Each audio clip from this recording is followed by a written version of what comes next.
Few creatures can survive this far into total darkness. Oh my God!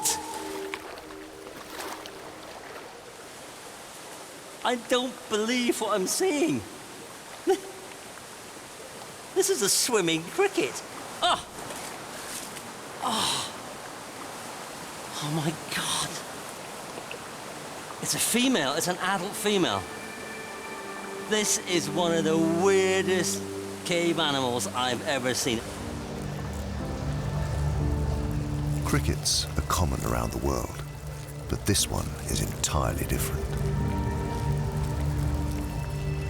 In mastering this environment, using only touch and taste, this strange-looking animal has become the apex predator.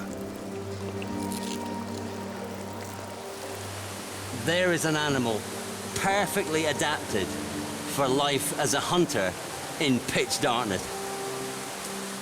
It's got everything it needs. It's got long antennae, it's got these very sensitive palps here for feeling its prey, and it's got these amazingly spiny legs. So as soon as it meets something, feels it, the legs come in, the spines are there, and then grab them between these enormous great jaws.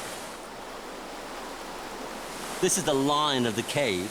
This is something you don't want to meet if you're a bug. Look at her, look at her. Ooh, she's big. Woo! God, she is strong. And she's trying to bite my finger. She is trying to slice through my thumb. Oh, God. Look, I'm not even holding it. Just go away, please.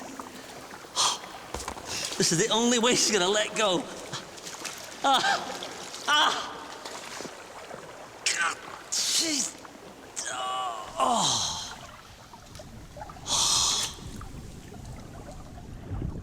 Isolated for millions of years in a cave with limited prey, this animal has evolved to hunt both on land and underwater, making the most of its uniquely demanding habitat.